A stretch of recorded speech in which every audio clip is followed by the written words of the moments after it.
Hello, a very warm welcome to Handcrafts with Nadine.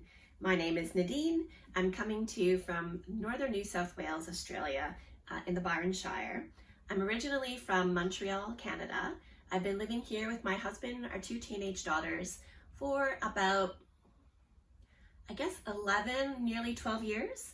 And another gloomy day today, another gloomy day in paradise. It's been just such a rainy, wet summer. Now we're officially in autumn, but the rain carries on. My husband and I, we make coconut ice cream and coconut yogurt. So we have a small business. It's just the two of us. And we also have a 2-year-old Labrador, a black Labrador named Bear, and he's very cute. All right, today I'm going to talk to you about two of my works in progress. One is the step-by-step cardigan by Handmade by Florence, and the other is a pair of socks, and they are called the Craspedia by Andrea Mowry. I'm not too sure if that's how you pronounce it. It's from the line of magazines or book, 52 Weeks of Socks, the first one, not the second one.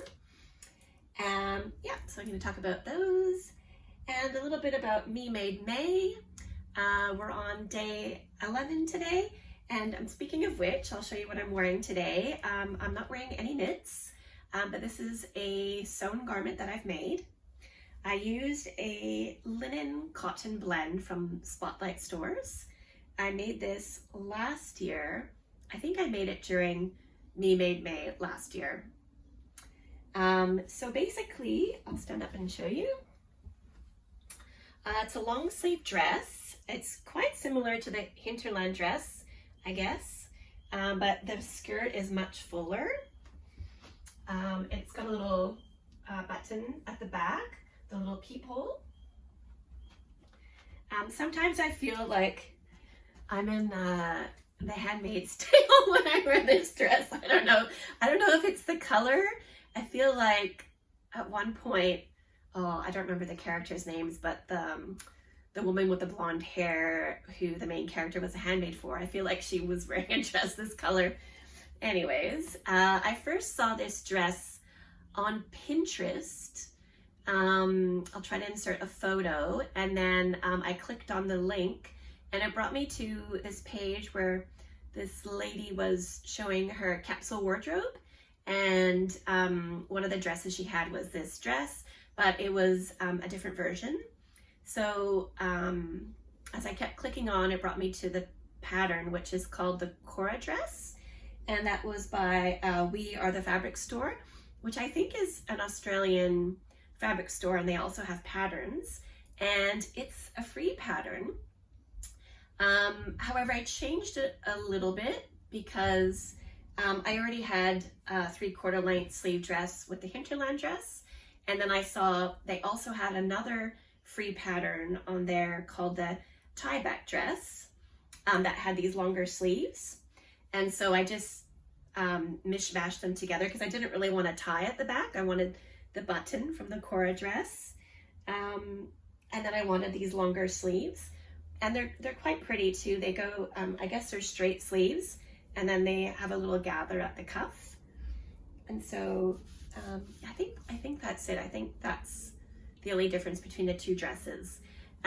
So yeah, you can go to their website and then, or just search Cora Dress and tie back dress. And like I said, they're free patterns.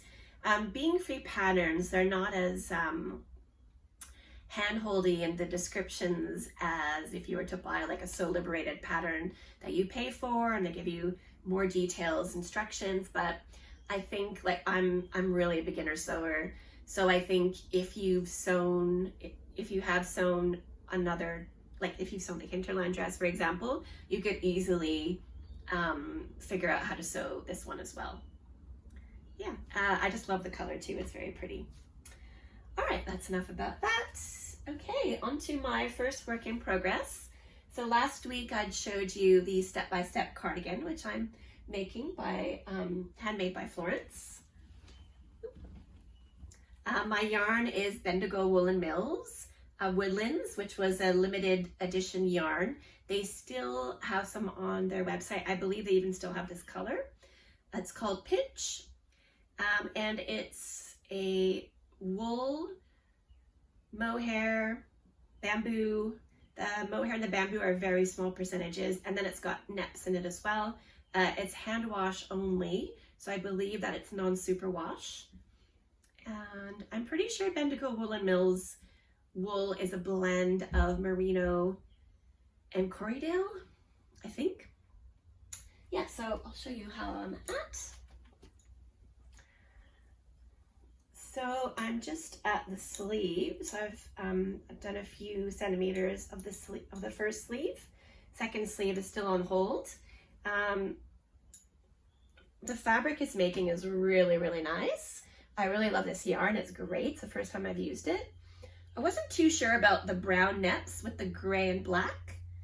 But yeah, I really like it. I think it looks really pretty. It's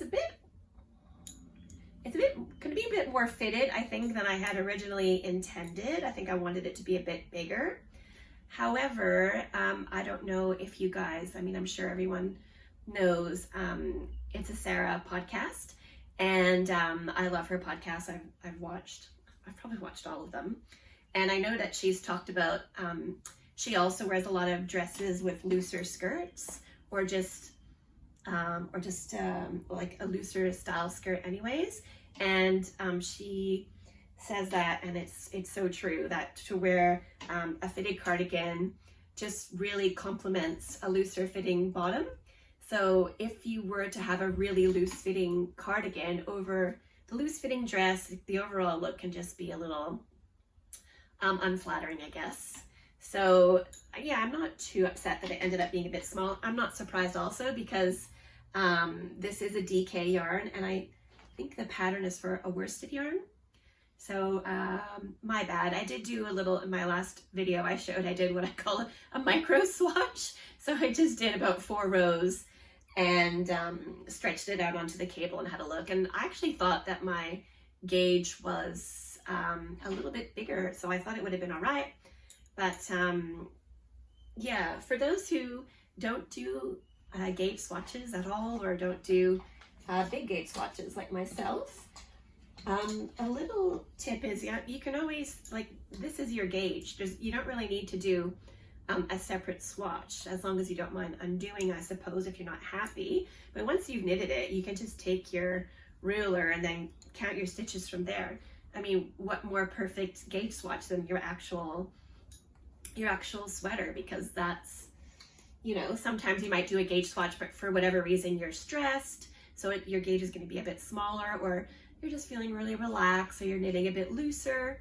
But yeah, so it's not always accurate anyways, even if you do the full proper square. Anyways, so that's how it's coming along. Loving the pattern. I did a sewn bind off, which I hadn't done before. I thought it was fun. I really like hand stitching. I used to be a Waldorf doll maker, and I hand stitched not the whole entire doll, but I did a lot of hand stitching in the doll. Not to get too graphic, but like stitching the head to the body was all hand done. And the first doll I ever made for my eldest daughter, that one was entirely done by hand. But when I was doing it for my shop on Etsy, I was using a machine to hand stitch, you know, around the arms and the body. But yeah, anyways, and of course the face is hand embroidered and everything. So yeah, I don't mind hand sewing. I think it's fun. This one was called, I think, the Italian sewn bind off. I don't know if I did it wrong, because I feel like I thought it was meant to look like the knit stitches and the purl stitches kind of carry over around the side. I'm not really getting that vibe, but anyways, it's very stretchy and nice, and no one's looking that close at my hem. I really like that you go back, you pick up the stitches, and you do the button band in double knitting. If I were to do it again, I think I would like it to be a little bit wider. It's a free pattern, so I don't mind saying that it's 9 stitches for the button band. I think if it was double the length, it would be nice as well. Oh yeah, the good thing about having the double knitting button band is all of your, I left this on to sew my button, I think, but all of your loose ends, you just sew them into the middle of the button band. You don't have to worry about weaving it like through the stitches, copying the stitches. Just weave it in and pop it out at some point like that one and then just snip it off. Yeah, I think I forgot to snip that one off. Anyways, the other thing was the buttons that she has you do is a really, really cool technique. And again, this is a free pattern and very beginner friendly. And she's got videos. Actually, it's one video, an entire video dedicated to this cardigan where she just walks you through the whole thing. So yeah, you know, you can fast forward into the button band and then she shows you how to do these really cool buttons. They look really beautiful. And yeah, the double knitting button band, it really gives such a professional finish to the garment, I find. Yeah, so yeah, I'm very, very pleased with that. It's going really, really well. As I was working on that last week, I talked about wanting to do some socks as well. And oh, before I talk about the socks, I'll talk about at the beginning of the video, I'm going to, I think I'm going to put at the beginning, show you about my little trip to Mowry. And Mowry is a little town about 30 minutes north and inland from where I live. And yeah, it's really cute. Kind of reminds me, if anyone's from Montreal, a little bit of Verdun. So yeah, it's kind of, I guess, a bit more aging population now live there. And so the prices there are a bit more reasonable, like for homes and rent and stuff like that, than the area that I live in. I don't live right in Byron Bay, but Byron Bay is, you know, ridiculously expensive.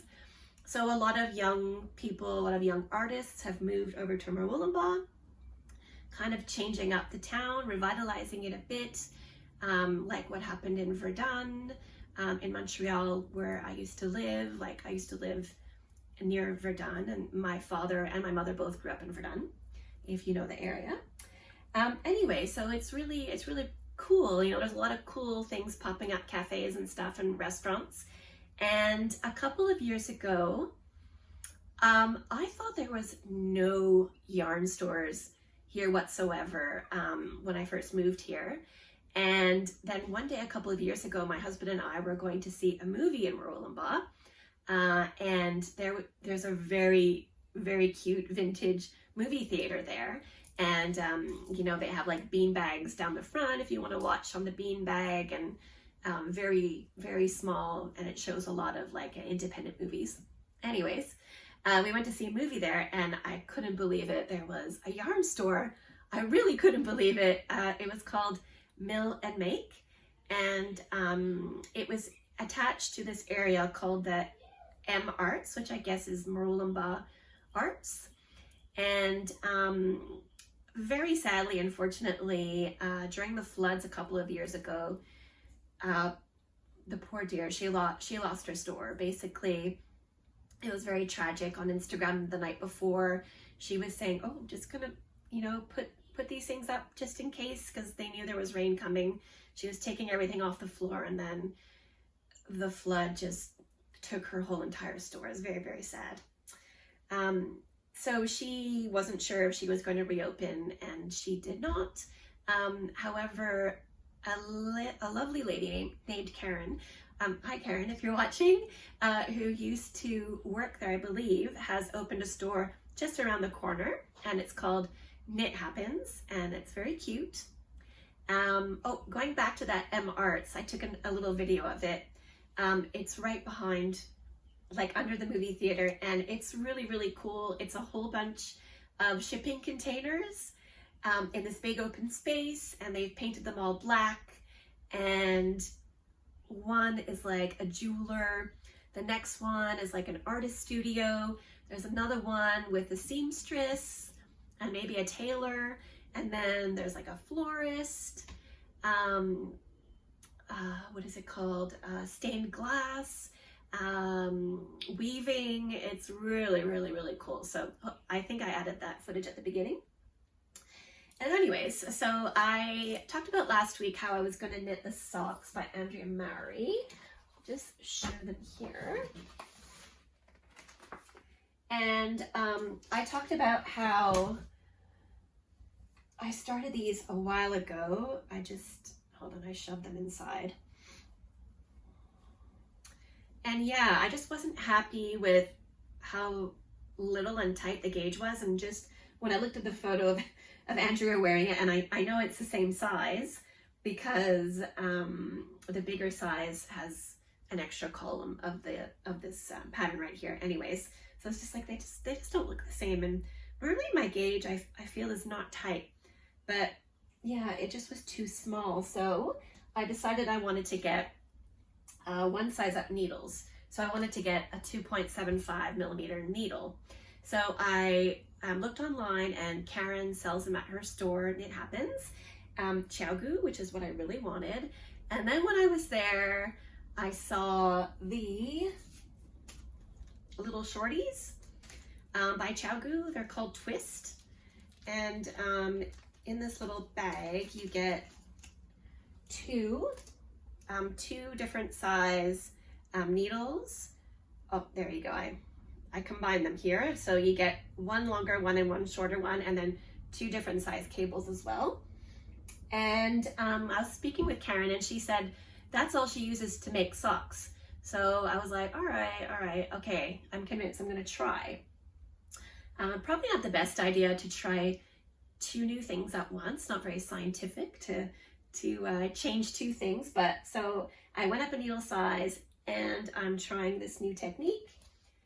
And that's how it's going. Show it there.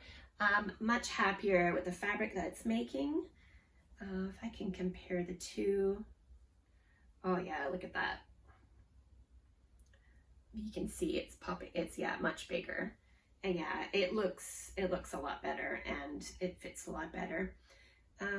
Yeah, so as far as knitting with these, it's the first time I've knit with shorties, and I really wasn't sure about how I was going to go about it. Yeah, I remember when I first started knitting, and when I was a flight attendant, and I was knitting on the plane a lot, and I had circular needles, and one day this lady came up to me and she goes, "Oh my gosh, what is that you're using to knit with?" And she'd never seen circulars before, and she's like, "Oh, I can never do that. I stick my, like the long straights, she would stick them in her armpits and knit." And I think, yeah, everyone has got such a different way of knitting that it's really, really cool. But yeah, I wasn't sure with the shorties because when I knit, do I have something? I guess I can show you the crochet hook. Yeah, the needle is like resting on my hand, and on this one as well, so I wasn't sure if I was gonna like it, but Karen had a pair of socks on the go, and she let me have a little go. I didn't want to really knit much of her sock because, yeah, for different intentions or whatever, but I was like, yeah, okay, I'll give it a try. So these socks are toe up, which is my favorite way to knit socks. So when I started, I used two of the longer needles because I just found it was easier. There was nothing to grab onto. I think once you get going, you can grab onto the sock instead of your needle, which makes it a bit more comfortable. But when I first started, there's like not much to the sock. So I started on the longer ones. And then I think once I'd done all the increases, I swapped over to two of the little ones and was knitting with that. But it was really, I thought my hands were getting so sore, especially my left hand. I find it's okay to have the little one in my right hand. I'm an English knitter. I have the yarn on my right hand, and I wrap the yarn around. So I found pinching the actual sock is fine with a little needle, but not having anything touching my hand on this side was very difficult because I had to use my fingers in a different way. And yeah, it was just very slow and my hands are getting sore. So then I said, oh, I think I can try the long needle on this side. And yeah, Karen was saying, I think that some people use, I don't know if she said the longer one on this side, but anyways, so I went ahead and swapped the longer needle to use on my left hand.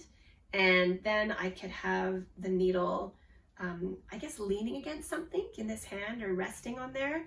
And I have more of a grip on my needle. So that's working out really well. I'm very pleased with that.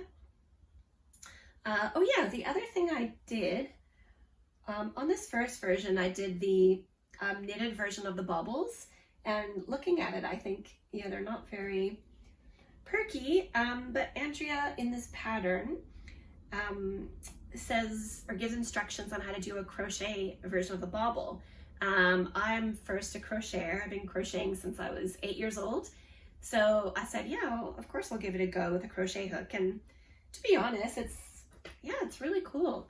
If you can see the baubles, again, this is a dark yarn, so it's not so obvious, but I think it made really nice baubles and very easy to do if you know how to crochet. If you don't even, it's probably not that tricky to learn. Yeah, I would highly recommend it. So that is the Craspedia socks. So I'm loving that. That's been really great. Pop that away. Okay, where is my notebook? I feel like that might be all I had to talk about today. The socks.